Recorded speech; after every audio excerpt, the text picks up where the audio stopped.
کہ مولوی حضرات کے یہاں بھی جہیز لیا جا رہا ہے، مولوی بھی اپنے بیٹے کی شادی پر جہیز لے رہا ہے اور مولوی بھی اپنی بیٹی کی شادی پر جہیز دے رہا ہے۔ جہیز دینا مجبوری ہو سکتی ہے، لینا مجبوری نہیں ہو سکتی ہے۔ اگر آپ لے رہے ہیں اس کا مطلب کہ آپ اس چیز کو جائز سمجھ رہے ہیں میرے بھائی، آپ اپنی غیرت کا اور اپنی عزت کا جنازہ خود نکال رہے ہیں۔ شادی کے پہلے دن جس بیڈ کے اوپر آپ سوتے ہیں وہ بیڈ آپ کو سسرال سے مل رہا ہے، جو شیروانی پہن کر کے آپ نکاح پڑھ رہے ہیں وہ شیروانی بھی سسرال کے پیسے سے مل رہی ہے، جو خوبصورت ٹائٹن کی گھڑی آپ نے 3-4 ہزار کی لگائی ہے وہ بھی آپ کو سسرال سے ملی ہے۔ تو آپ کس ٹائپ کے مرد ہیں؟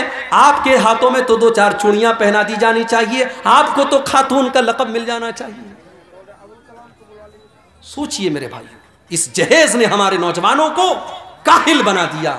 میں کہتا ہوں میرے نوجوان ساتھیوں، تم اگر یہ طے کر لو اپنی کمائی سے، اگر بہترین بیڈ نہ ہوا، ایک معمولی بستر پر اور ایک معمولی چٹائی پر اپنی بیوی کے ساتھ ہم گزار لیں گے، جب اللہ طاقت دے دے گا ہم مسیری کا انتظام کر لیں گے۔ اگر تم یہ سوچ لو ٹھیک ہے ہمارے گھر میں فریج نہیں آئے گا، جب اللہ توفیق دے گا ہم فریج خرید لیں گے، تب تک ہم گھڑے کے ٹھنڈے پانی سے کام چلا لیں گے۔ ٹھیک ہے ہمارے گھر میں بائک نہیں ہے، ہم سائیکل کی سواری کر لیں گے، جب اللہ طاقت دے گا ہم 4 ویلر لے لیں گے۔ یہ مزاج بنا لو، یہ ذہن بنا لو، اللہ کی قسم اللہ آپ کو برکت دے گا۔ لیکن یہ جہیز کی رسم تقریریں کرنے سے ختم نہیں ہوگی، عمل کرنے سے ختم ہوگی۔ جب آپ یہ سوچ لیں گے کہ ہاں اس رسم نے آج سماج کی بیٹیوں کی شادی کو مشکل بنا دیا۔ بیٹی جوان ہوتی ہے 20 سال کی عمر میں، بیٹا جوان ہوتا ہے 20 سال کی عمر میں، اور اس جہیز کی رسم کی وجہ سے اور شادی بیاہ کی ان رسموں کی وجہ سے آج بیٹیاں 30 سال کو کراس کر رہی ہیں، بیٹوں کی عمر 25-30 سال کے پار ہو رہی ہے۔ اتنی عمر ہونے کے بعد ان کی شادی ہو رہی ہے۔ میرے بھائیوں، اتنی عمر تک اگر ان سے کوئی گناہ ہو جائے تو اس کا ذمہ دار کون ہوگا؟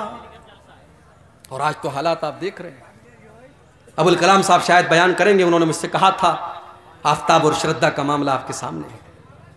کوئی پہلا کیس تو نہیں ہے اس دیش کا، اس کے پہلے بھی ایسے کیس آئے کہ ظالم شوہر نے بیوی کے ٹکڑے ٹکڑے کر دیے، ظالم بیوی نے اپنے شوہر کے ساتھ بے وفائی کر کے گلا ریت دیا، اس کے بدن کے ٹکڑے کر دیے۔ مگر وہاں میڈیا کو مسالہ نہیں ملتا تھا، یہاں میڈیا کو مسالہ مل گیا کیونکہ نام ساتھ میں آفتاب کا آ گیا۔ فیس بک کے اوپر نارمل پوسٹوں میں کمنٹ آتا ہے کہ مسلمان سے شادی کرنے کے پہلے دیکھ لینا اس کے گھر میں فریزر تو نہیں ہے، کہیں تمہارے بھی بدن کے 36 ٹکڑے نہ کر دے۔ میرے پیارے ساتھیوں، سب کی جڑ یہ ہے کہ آج ہم نے اسلام کو بالائے طاق رکھ دیا، ورنہ یہ اسلام کی تو تعلیم ہی نہیں ہے کہ لڑکا اور لڑکی بغیر نکاح کے ساتھ میں رہیں۔ بھارت کا قانون اجازت دیتا ہے کہ لڑکا لڑکی بغیر نکاح کے ساتھ میں رہ سکتے ہیں، اس کو لیو ان ریلیشن شپ کہا جاتا ہے، مگر اسلام کی نظر میں یہ زنا ہے، اسلام کی نظر میں یہ بدکاری ہے، اسلام اس کی اجازت نہیں دیتا۔ ارے اسلام تو اس بات کی بھی اجازت نہیں دیتا کہ نکاح کے ٹائم آپ کے دل میں یہ مقصد ہو کہ میرا مقصد صرف اپنی سیکسول ڈیزائرز کو پورا کرنا ہے، اپنی جسمانی خواہشات کو پورا کرنا ہے۔ اگر صرف خواہش کو پورا کرنے کے لیے آپ نکاح کر رہے ہیں تو معاف کیجئے، نکاح کا یہ مقصد نہیں ہے۔ اللہ نے قرآن میں فرمایا محسنین غیر مسافحین، نکاح کا مقصد گھر بسانا ہے۔ آپ گھر بسانے کے لیے نکاح کر رہے ہیں، اس لڑکی کو آپ گھر میں لا رہے ہیں تاکہ ایک نیا پریوار بسائیں، ایک نیا گھر بنائیں۔ تو جہیز کی اس رسم کی وجہ سے بھی آج سماج میں بڑی برائیاں ہو رہی ہیں۔ اللہ نے فرمایا کہ اس کے پہلے کی موت آ جائے، اس کے پہلے کی موت آ جائے تم اللہ کے راستے میں خرچ کرو۔ جب موت آ جائے گی تو تم یہ کہو گے کہ اے اللہ کاش تو مجھے تھوڑا سا وقت اور دے دیتا تاکہ میں تیری راہ میں صدقہ اور خیرات کرتا۔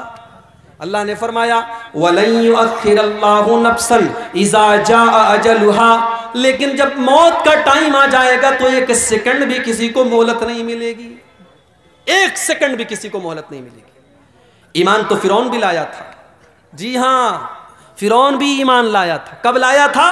جب موت کو سامنے دیکھ لیا۔ جب فرعون ڈوبنے لگا تو فرعون نے کہا آمنت بالذی آمنت بہ بنو اسرائیل، میں اس اللہ کے اوپر ایمان لاتا ہوں جس اللہ کے اوپر بنی اسرائیل ایمان رکھتے ہیں۔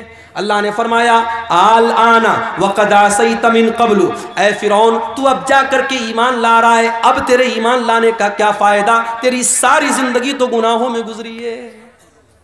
میرے نوجوان ساتھیوں، موت اپنے وقت پر آئے گی اور آپ کو مہلت نہیں دے گی۔ ایک آخری واقعہ بیان کر کے بات ختم کر رہا ہوں، مجھے ابھی فوراً نکلنا ہے پورنیہ کے لیے، ٹرین پکڑنی ہے، کل بنارس میں پروگرام ہے میرا، اور وہ اپنے محلے کا اپنے گھر کا پروگرام ہے، وہاں شامل ہونا ضروری ہے۔ ایک آخری واقعہ سنا رہا ہوں، سعودی عرب کا سچا واقعہ، وہاں کے عالم دین نے لکھا ہے۔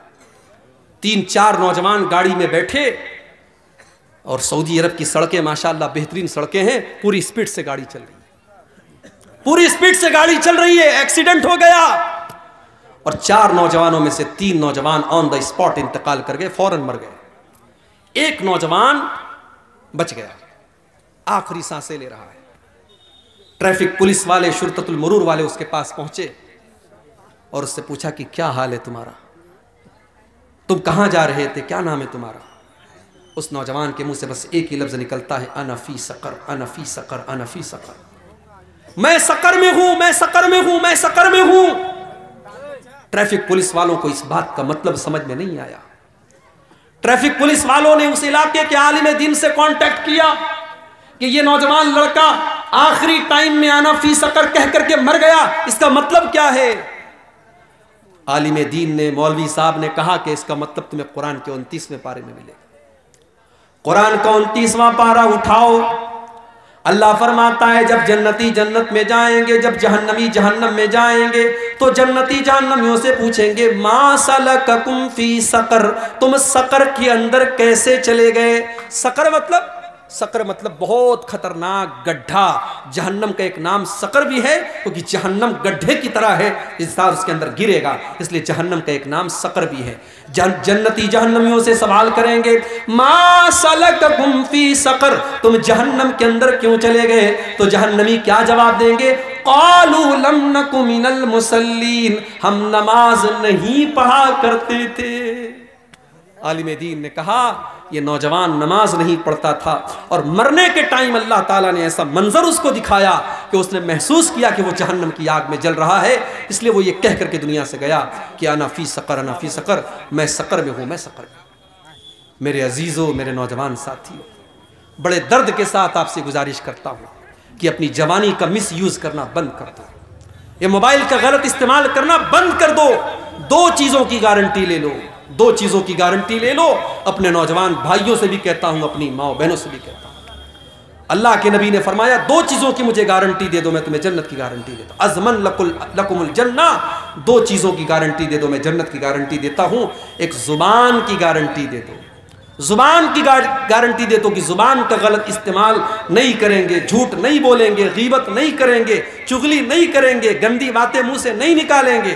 اور دوسرے شرمگاہ کی گارنٹی لے لو کہ زنا اور بدکاری کے قریب نہیں جائیں گے۔